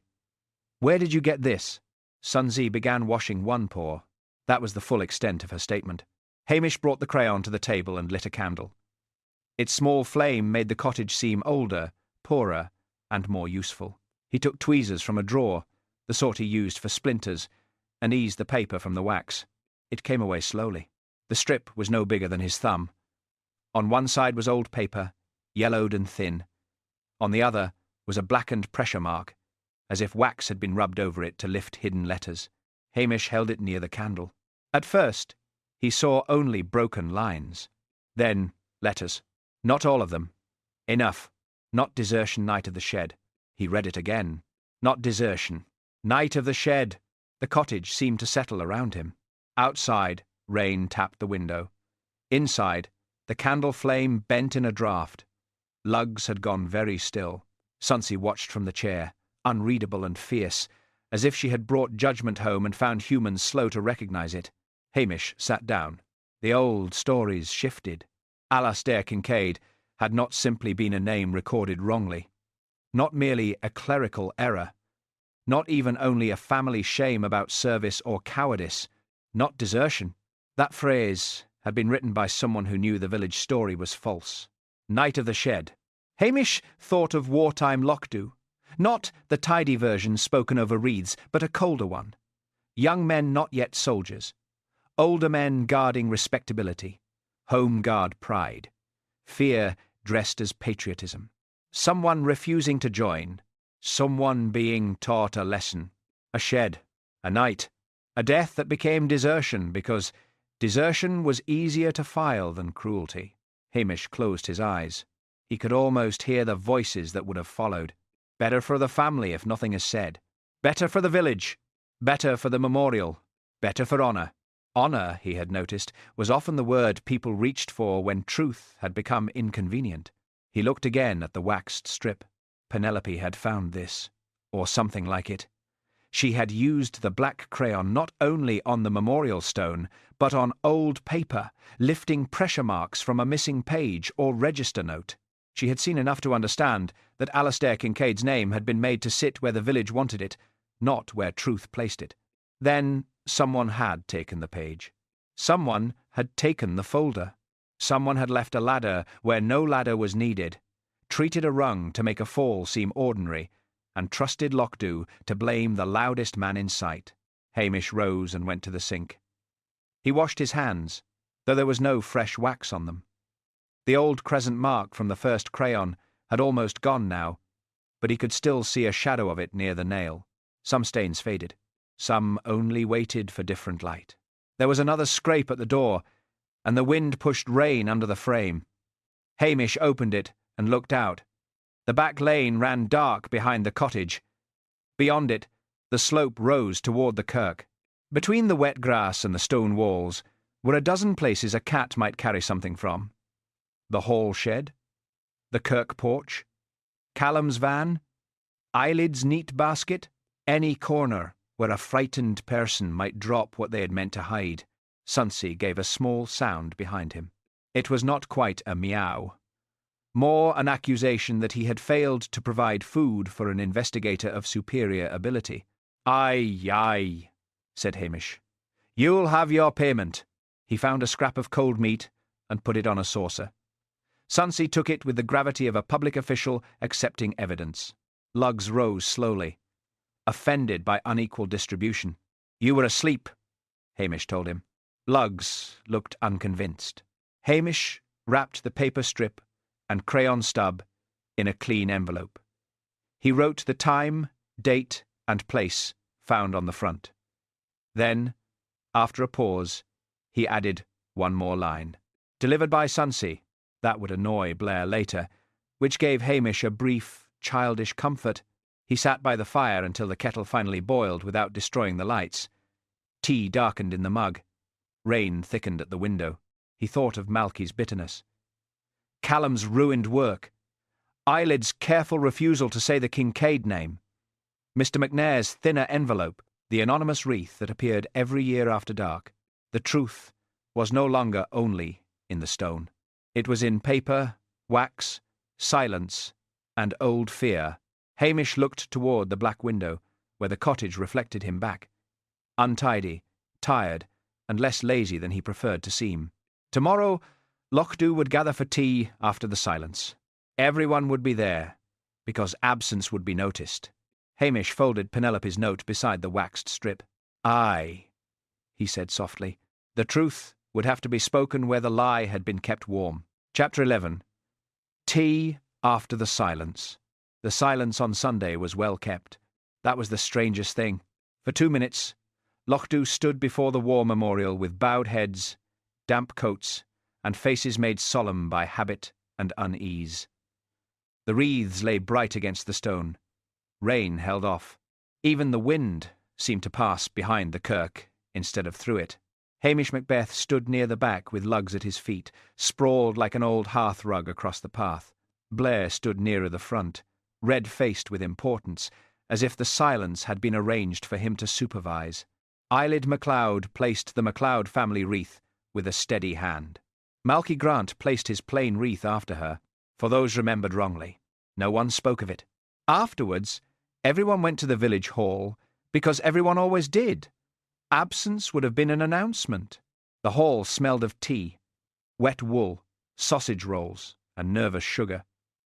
Plates of sandwiches sat in careful rows. The urn hissed. The Curry sisters managed the tray bakes with the seriousness of customs officers. Callum Fraser stood near the door, alone. People saw him, looked away, then looked again to see if anyone else had looked away first. Hamish noticed. So did Blair. "Still hovering, Fraser?" Blair said loudly. "Or waiting to see what else you forgot to mention?" Callum's face tightened. Before he could answer, Hamish stepped beside him. "Leave him be." Blair turned with pleasure. "Oh? Still protecting your witness?" Hamish's voice stayed soft. "You'll not shame a man because it saves you thinking." The hall quietened. Blair laughed, but it came out wrong. "Careful, Macbeth." Hamish looked at him. "I am." Something in his tone, mild, sibilant, and cold as water under ice, made Blair stop. The Curry sisters froze with a tray of scones between them. Hamish turned to the room. Dr. Penelope Hart did not die because Malky Grant shouted in a pub. Malky, standing by the window, closed his eyes. Blair barked. "This is my investigation." "Aye," said Hamish. "Then you'll enjoy hearing the useful bits." A few people breathed in sharply. Hamish went to the committee table. On it lay the minute book, the rubbing kit, and a clear envelope. He had placed them there before the service. Dr. Hart came to Lochdubh to check the memorial names. One name troubled her. Alastair Kincaid. Eyelid MacLeod stood very still. Hamish saw it. So did half the room, because by now half the room had learned to watch her not react. She found references in the committee minutes, Hamish continued, but some pages had been rewritten too neatly. One page had been removed. On the edge left behind was a small crescent of black wax. He held up the envelope. "The same wax used for stone rubbings." Callum looked at it, then at Hamish. "She used it on paper," Hamish said. "Not stone. She was lifting an old impression, something written hard enough to leave pressure marks." Blair scowled. "What does that prove?" "It proves she found something worth removing." Hamish placed the small strip of paper on the table, still inside its sleeve. "Not desertion night of the shed." A murmur went through the hall. Mr. McNair bowed his head. Angela McNair pressed one hand to her mouth. Malky turned away from the window. Eyelid said, "That is meaningless." "No," said Hamish. "It is unfinished. That is different." Her eyes sharpened. "Old scraps, half-phrases. You cannot build a murder case from that." "No," said Hamish. "So we'll add the rest." He looked toward the hall door, as if seeing the kirkyard beyond it. Penelope went to the memorial at dusk. Callum helped with the paper. You held the torch, Mrs. MacLeod. Then Callum left. You said you left before Dr. Hart, because she wanted a few minutes alone. I did. Maybe the first time. Blair snapped. First time? Hamish ignored him. The ladder was left near the body to suggest an accident, but she was working on the lower panel. She did not need it. One rung smelled of lichen remover, the kind used to clean stone, slippery enough on metal, familiar enough that no one would question it near a memorial, Callum said quietly. I told Eyelid last month which brand worked best. Eyelid turned on him. You are eager to save yourself. Hamish's voice cut in. That will do. Again. The room heard the edge. He continued. Penelope's folder was missing. Mr. McNair later found she had left behind a note. Check witness page name removed. The parish envelope was thinner than it should be. The minute book had a torn place, and the wax crayon stub turned up with a paper scrap still stuck to it. Blair said, Turned up where? Hamish allowed himself one small pause. My cottage. Blair started. Your cottage? Sonsie brought it. For a moment, even murder had to make room for village absurdity. Nessie Curry whispered. I said that cat knew things. Jessie whispered. You said she stole things. Both? Said Nessie. Hamish went on, before Blair could explode. The crayon had not merely been dropped. It had been used to lift the hidden words, then snapped. Then hidden badly, or lost by someone in a hurry. Eyelid's smile was thin. An animal brought you rubbish, and you call it evidence.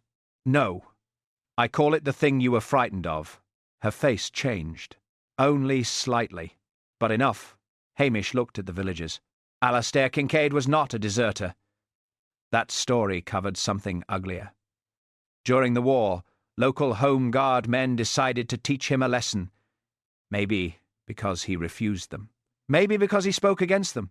Maybe because he was poor enough to be punished and quiet enough to be useful afterwards. Malky's voice came rough from the window. My father said they took him to the old net shed. The room turned. Malky swallowed.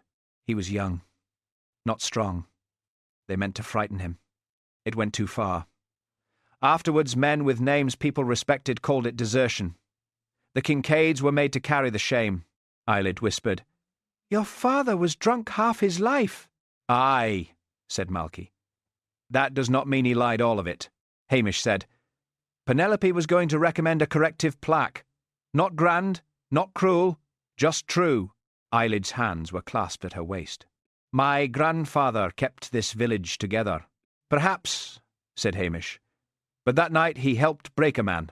Her eyes flashed. You do not know what those years were like. No, said Hamish.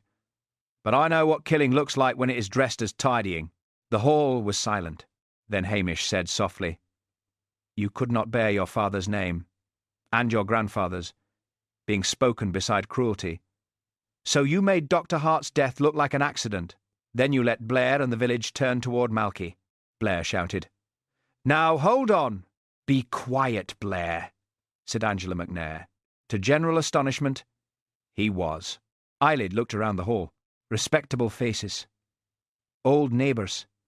People who had eaten her sandwiches, accepted her corrections, feared her committees, and trusted her neatness. Her dignity held for one more breath. Then it cracked. She was going to put shame on us, she said. No one moved. On my family. On the memorial. On everything decent people tried to preserve. Malky said, Decent? Eyelid turned on him. But the strength had gone from her voice. You think truth is clean? It is not. It ruins people who had no part in the sin, Hamish answered gently. So does lying. Eyelid looked at the table, at the minute book, at the wax in its clear envelope. I only meant her to fall, she said.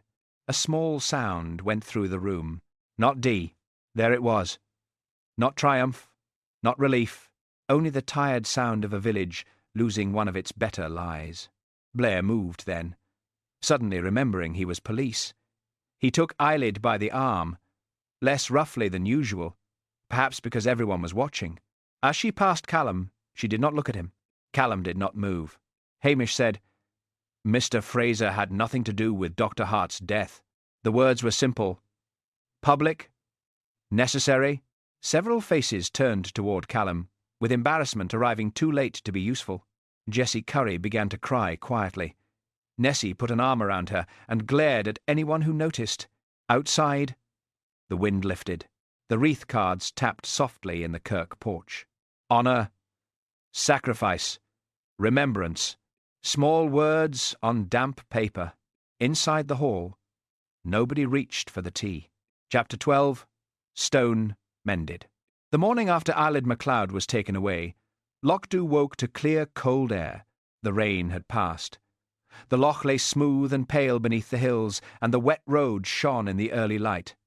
Smoke rose straight from cottage chimneys. For once, even the gulls sounded less quarrelsome, though Hamish Macbeth did not expect that mercy to last. He stood by the kirk wall with his hands in his pockets. The war memorial had dried overnight. Its names looked sharper in the clean light, though the lower panel still held moss in the worn places. The black crescent smear had been taken away in official bags and photographs, but Hamish could almost see it still. Some marks remained after the eye had lost them. Lugs lay in a patch of weak sun near the wall, sprawled like an old hearth rug that had finally found a respectable public position. Sonsie sat on the far side of the kirkyard, still as a carved thing, watching birds with the cold patience of royalty. Blair's car came up the road too fast.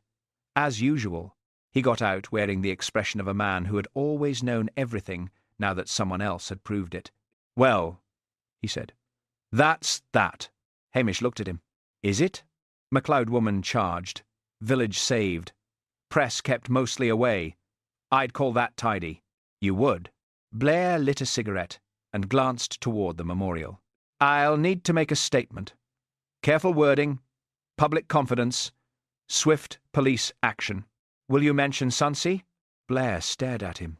"I will not be putting a wildcat in a police statement." She found the crayon. "You found the crayon. Sonsie brought it. Macbeth, I am not building a case file around a thieving cat." Hamish smiled faintly. "She'll be disappointed." Blair scowled. "And don't think this means Inverness has forgotten you. This sort of thing only encourages them. Community trust, local insight, all that rubbish." "Aye," said Hamish. "Terrible burden. They'll move you yet. Maybe." Blair looked at him sharply, as if the lack of protest had spoiled the pleasure. Then he threw the cigarette down, thought better of it under Hamish's gaze, picked it up, and carried it away like a man performing virtue under duress. As Blair's car disappeared, Callum Fraser came through the gate, carrying a small canvas tool roll. He paused when he saw Hamish. "I was asked to look at the lower panel," he said. "By the minister?" "Aye. And the council. They want it cleaned properly before any new work." His voice was careful. Too careful. Yesterday, in the village hall, Hamish had said publicly that Callum had nothing to do with Penelope Hart's death. Truth had been spoken, but shame in a village did not vanish at once. It retreated into awkward greetings, overbright smiles, and people remembering they had always meant to have that chimney looked at. "Any work coming back?" Hamish asked. Callum looked toward the memorial. "Mrs. McLennan came by. Said her doorstep was worse than she thought. That was brave of her. She pretended it was not. That was village of her." Callum almost smiled. Then he knelt beside the lower panel and opened his tools. He worked slowly, gently brushing the stone where the names had weathered. His hands, anxious in company, became steady around stone.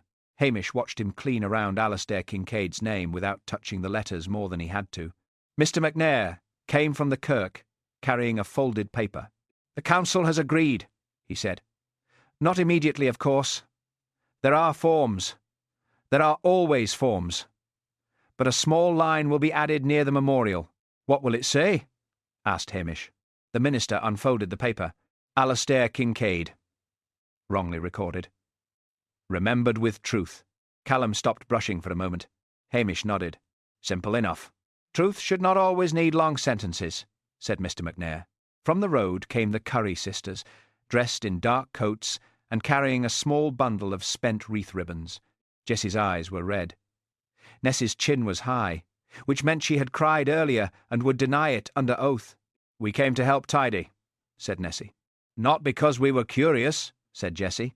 "No one thought that," said Hamish. Nessie looked at him. "Do not be sarcastic at a memorial. I wouldn't dream of it." Jessie looked at the lower panel. "My mother said Mrs. Kincaid stood here every year after everyone left." "Aye," said Mr. Macnair. "I heard that too. She must have been lonely," said Jessie. For once, Nessie did not correct her. Malky Grant came last. He walked slowly, cap in hand, left arm held close. He stood before the memorial and looked at the name that had caused so much silence. "I should have said more," he muttered. Hamish stood beside him. "Maybe." Malky gave him a sideways look. "That is not comfort." "No, but it's company." The old soldier breathed out through his nose. "My father knew, or knew enough. He drank it down." "I hated him for the drinking, and never asked enough about the grief." "Fathers are difficult witnesses," said Hamish. "Ah, yeah. Ah, yeah." Malky looked at Callum. "I am sorry they turned on you." Callum kept his eyes on the stone. "People turn where they are pointed." Malky nodded. "That they do." It was not forgiveness, but it was something less useless than pride. By midday, the village had begun returning to itself.